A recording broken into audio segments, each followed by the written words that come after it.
নোয়াপাড়ায় ভাড়া বাসা থেকে যুবকের ঝুলন্ত মরদেহ উদ্ধার, তদন্তে পুলিশ। যশোরের অভয়নগর উপজেলার নোয়াপাড়া পৌরসভার ৫ নম্বর ওয়ার্ডের পালপাড়া শিমুলতলী এলাকায় একটি ভাড়া বাসা থেকে এক যুবকের ঝুলন্ত মরদেহ উদ্ধার করেছে পুলিশ।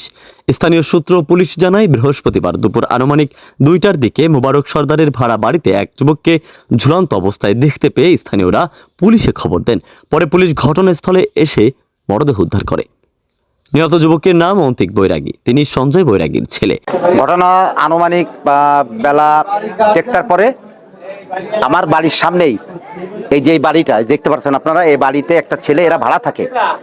এর পাশের বাড়ি একটা ছেলে পার্থ নাম, আমি বাড়ি কাজ করাচ্ছিলাম, মিস্ত্রির সাথে কথা বলতেছি, এর ভিতরেই ও দৌড়ে যায় আমার কাছে, দৌড়ে যায়, বলে যে চাচা একটু তাড়াতাড়ি আসেন। কি হয়েছে?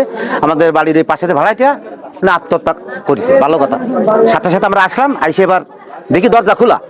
তখন আমি বললাম দরজা খোলা কেন? তখন কাছে দরজা সবই খোলা ছিল, আমি এরকম হাত দেওয়ার সাথে খুলে গেছে। তখন আমি নিজে চোখে দেখলাম যে লাশটা ঝুলে আছে। ওই অবস্থা দেখে আমি সাথে সাথে মানে পুলিশে ইনফর্ম করি যে এখানে একটা ঘটনা ঘটছে, আপনারা একটু কাইন্ডলি তাড়াতাড়ি আসেন। তারপরে আস্তে আস্তে এর পরিবারের সদস্যরা সবাই আস্তে আস্তে আসলো।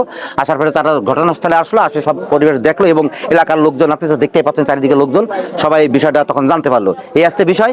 আসলে মূলত এ ধরনের মৃত্যু কারোর কাম্য নয়। এটা আসলে কিভাবে কি হয়েছে না হয়েছে ওই ভালো জানে।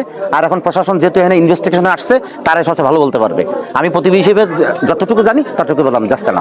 বাসায় খাইতে আসছি, আসার পরে ও দোকানে যায়নি, ভাবছি যে ও কি করতেছে দেখে আসি ঘরে। এবার ঘরের দরজা ঢাক্কা দিছি, বিয়ার সাথে দরজা খুলে গেছে। খুলে যে এবার ভিতরে 2 পা দিয়ে 2বার ডাকিছি অন্তিক অন্তিক করে ডাকার পরে এইভাবে ঘুরেছি, ঘোরার পরেই দেখি যে ঝুলে আছে। ওইভাবে কি কাজ করতো? ও জুতার কাজ করতো। জুতার দোকানে? হ্যাঁ, জুতার দোকানে। এমনি কোনো গন্ডগোল আশপাশে এরকম কিছু? না, ওরকম কিছু আমার জানার মতে নেই। প্রাথমিকভাবে ধারণা করা হচ্ছে ভোরের কোনো এক সময় তিনি আত্মহত্যা করে থাকতে পারেন। তবে এটি আত্মহত্যা নাকি অন্য কোনো কারণে মৃত্যু হয়েছে তা তদন্ত করে দেখা হচ্ছে বলে জানিয়েছেন পুলিশ। আমরা সংবাদ প্রাপ্তির সাথে সাথে আমরা ঘটনাস্থলে চলে আসি। চলে আসার পরে এখানে দেখি অন্তিক বৈরাগী নামে 25 বছর বয়স, আনুমানিক 25 বছর বয়স। এর এখানে সে গলায় ফাঁস দিয়ে, যতটুকু ধারণা করা হচ্ছে যে গলায় ফাঁস দিয়ে সে মারা গেছেন। এই সংক্রান্তে আমাদের যে সুরতল রিপোর্ট প্রস্তুতপূর্বক পরবর্তী আইনগত ব্যবস্থা প্রক্রিয়া দিন। স্থানীয় বাসিন্দাদের ভাষ্য, অন্তিক দীর্ঘদিন ধরে মানসিক সমস্যায় ভুগছিলেন। পারিবারিকভাবেও তিনি অনেকটা একাকী জীবনযাপন করতেন। তার বাবার সঙ্গে দীর্ঘদিন যোগাযোগ ছিল না এবং মায়ের সঙ্গেও সীমিত যোগাযোগ ছিল বলে জানা গেছে। একাকিত্ব কাটানোর উদ্দেশ্যে পরিবারের পক্ষ থেকে তার বিয়ে দেওয়া হয়েছিল। তবে কয়েকদিন আগে তার অন্তঃসত্ত্বা স্ত্রী বাবার বাড়িতে চলে যান। এ ঘটনার পর এলাকায় শোকের ছায়া নেমে এসেছে। পুলিশ মরদেহ উদ্ধার করে ময়না তদন্তের জন্য পাঠানোর প্রস্তুতি নিচ্ছেন এবং ঘটনার প্রকৃত কারণ উদ্ঘাটনে তদন্ত অব্যাহত রয়েছে। শেখ আলী আকবর, গাংচিল টিভি ডেস্ক রিপোর্ট।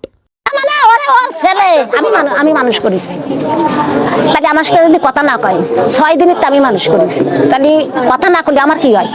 আমি দূরিতে দেখি, আমি যাই আমার এই মেয়ে, আমি কই কি মারে, ওর দিক তো তাকানো যাচ্ছে না, ওকে খারাপ হয়ে যাচ্ছে না কি, না খেয়ে ওর বউ ধরে মারে। আমি কে ওর গায়ে হাত দিবি না, বহুত কষ্ট করে আমি মানুষ করেছি। ওর মারে এরকম আঙুল নাচায় নাচায় কথা কয়, আমি কে আঙুল নামায় কথা কয় আমার ঘরে বসে। আমি কয় কি খুব কষ্ট করেছি আমি, ওর মারে আমি দেইনি, শরীরে কোনোদিন আমি দেইনি যে কোলে নিত চল মেয়েরে, আমি দেয়নি। পরে কি দেখবে? সেদিন গেল রাত 12টার সময়, তো কথা কয় না, তাও রাত 12টা বাজে তোরে করছিলাম, রাত 12টা বাজে।